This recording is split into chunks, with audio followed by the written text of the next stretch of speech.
Assalamualaikum warahmatullahi wabarakatuh. Perkenalkan, nama saya Cynthia Ramadhani Siregar dengan NIM 0601243075 dari Prodi Ilmu Perpustakaan Fakultas Ilmu Sosial. Di video ini saya ingin menjelaskan beberapa materi secara singkat, yaitu tentang negara, agama, dan warga negara. Dalam kehidupan bermasyarakat, negara, agama, dan warga negara merupakan tiga aspek penting yang saling berkaitan. Negara adalah institusi yang mengatur kehidupan sosial, dan agama menjadi pedoman moral dan spiritual, sementara warga negara adalah individu yang memiliki hak dan kewajiban dalam suatu negara. Yang pertama ada negara. Negara adalah organisasi dalam suatu wilayah yang memiliki pemerintahan berdaulat untuk mengatur rakyatnya guna mencapai kesejahteraan bersama. Negara memiliki sistem hukum dan politik untuk menjaga ketertiban serta keadilan. Lalu beberapa definisi negara menurut para ahli. Menurut Max Weber, negara adalah entitas yang memiliki monopoli atas penggunaan kekuatan fisik yang sah dalam suatu wilayah. Menurut Jan Bodin, negara adalah lembaga tertinggi yang memiliki kekuasaan mutlak terhadap wilayahnya. Menurut George Jelling, negara adalah organisasi kekuasaan dari sekelompok manusia yang mendiami wilayah tertentu dan memiliki pemerintahan. Unsur-unsur negara. Negara dapat berdiri dan berdaulat jika memiliki 4 unsur utama. Yang pertama ada wilayah. Wilayah terbagi menjadi 3 bagian, yaitu darat, laut, dan udara. Darat adalah bagian permukaan bumi yang menjadi tempat tinggal warga negara. Laut adalah perairan yang berada dalam wilayah hukum negara tersebut. Udara adalah ruangan di atas daratan dan lautan yang dimiliki oleh negara. Yang kedua, ada 2 jenis penduduk, yaitu penduduk tetap dan penduduk sementara. Penduduk tetap mereka yang tinggal dan memiliki kewarganegaraan di negara tersebut. Penduduk sementara yaitu orang asing atau ekspatriat yang tinggal sementara dalam suatu negara, yang biasa itu kita sebut dengan turis. Yang ketiga ada pemerintahan yang berdaulat. Pemerintah harus mampu mengatur negara secara efektif. Pemerintahan terdiri dari eksekutif, pelaksana kebijakan, legislatif, pembuat undang-undang, dan yudikatif, penegak hukum.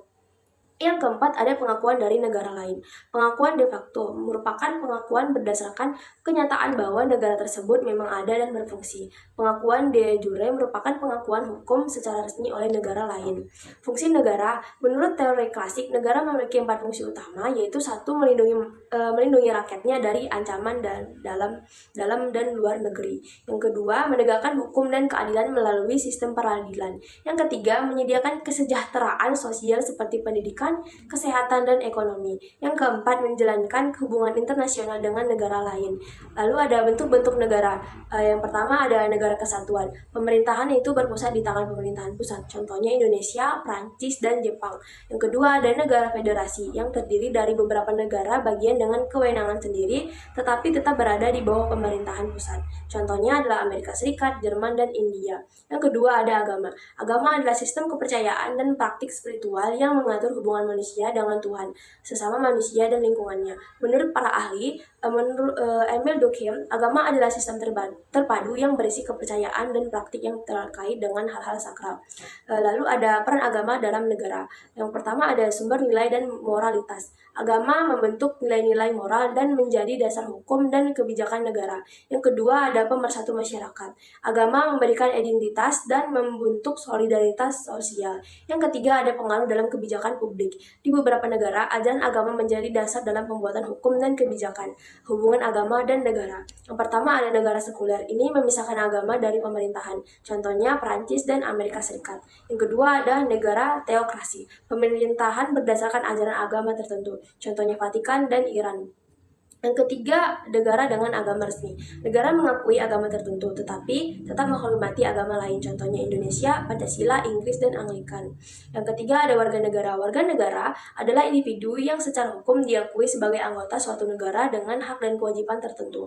Menurut Undang-Undang Kewarganegaraan Indonesia Nomor 12 Tahun 2006, seseorang dapat menjadi warga negara Indonesia melalui kelahiran, pernikahan, naturalisasi, permohonan, atau permohonan kewarganegaraan. Hak warga negara. Yang pertama ada hak sipil, kebebasan berpendapat, kebebasan beragama, hak atas identitas, KTP, akta lahir. Yang kedua ada hak politik, hak memilih dalam pemilu, dan hak mencalonkan diri sebagai pejabat publik. Yang ketiga ada hak ekonomi, hak untuk bekerja dan memiliki properti, hak mendapatkan penghasilan yang layak. Yang keempat ada hak sosial dan budaya, hak atas pendidikan, hak atas jaminan kesehatan. Lalu kewajiban warga negara. Yang pertama, mematuhi hukum dan peraturan negara. Yang kedua, membayar pajak untuk pembangunan negara. Yang ketiga, membela negara jika diperlukan. Yang keempat, menjaga persatuan dan kesatuan bangsa. Sekian video penjelasan saya, kurang dan lebihnya saya mohon maaf. Saya akhiri. Assalamualaikum warahmatullahi wabarakatuh.